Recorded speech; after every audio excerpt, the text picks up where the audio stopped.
Hi everyone, it's Anna. Welcome back to my channel. Today I want to do a basic eyeshadow application for you. This video I'm going to use a palette that has colors that I would assume a lot of people already have them. This palette is the Bobbi Brown palette. It's a pretty powerful palette. So here you have a couple of shades. These are lip glosses. I'm not going to use that, a blush. But you have a light shade here, which would be your all over color.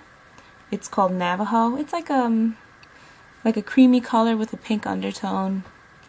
Then you have rose gold. The rose color with a gold little flecks to it.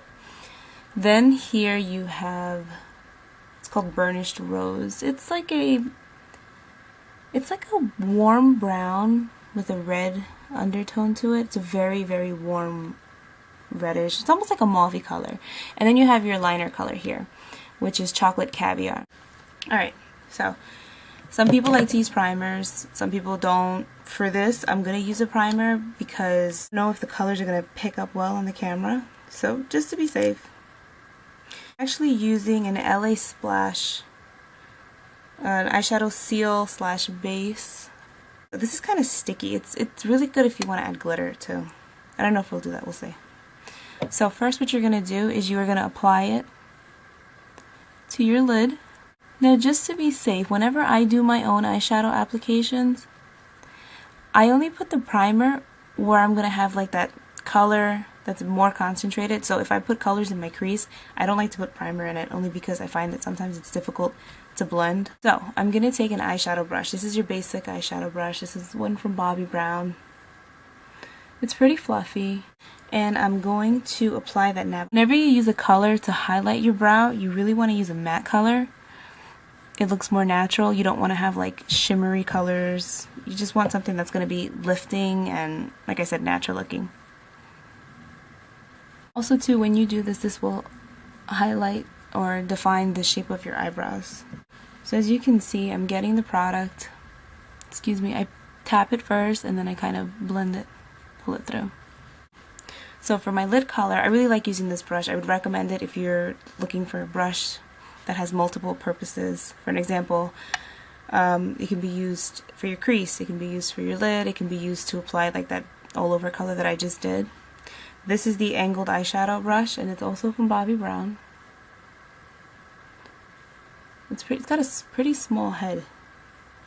This is the top view. So if you were to compare it to the eyeshadow brush, it's not as fluffy. It's actually smaller, which I like. So what I'm going to do is I'm going to take the brush, this is the eyeshadow palette, and on its side, I'm just going to pick up the color this way. So then what I'm going to do is I'm going to apply it to my lid, but I'm not going to go past my crease.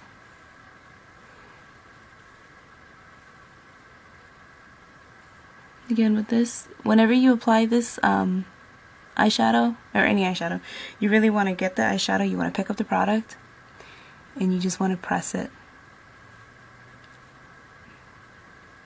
You get better color payoff when you press the eyeshadow to the lid versus sweeping it back and forth. Sometimes when you just sweep it, you end up taking off whatever you just put on. So you see, now you can see that I have it all on my lid, and it's close to my lash line. I don't use primers all the time. Sometimes I do, sometimes I don't. But they really do make your eyeshadow color stay true, and it will last a lot longer than if you didn't use a primer. Now I like to bring my color up just a little bit. I mean, I'm going to end up putting a color in the crease to blend it out. But I like to do that only to make my eyes look a little bigger this way. I am going to take a 224 MAC brush. This is the crease brush. It's a really, really good blending brush. And I'm going to take that mauvey color that I was telling you about earlier, which is this one here. I'm just going to take a little bit of color here. Enough to kind of load up the brush that way. You can tap off the excess. And you're going to start here in your crease, and you're just going to go back and forth. This is the only time that you want to go in that back and forth or windshield wiper motion, because you're not really laying down color to see the color, you're laying it down to blend. The purpose of a crease color is to kind of blend out that first color that I put in, which was the brow bone highlighter, and the lid. So you can do windshield wipers, or you can kind of do like little tiny circles.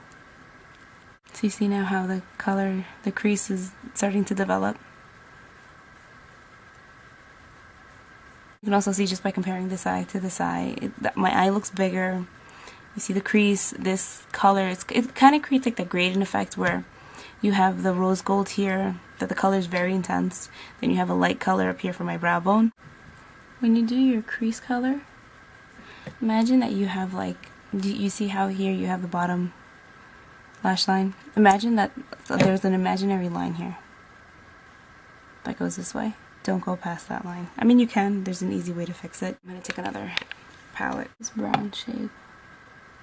I'm going to stick it in my crease, but I'm going to use a different brush. Use the 222 from MAC.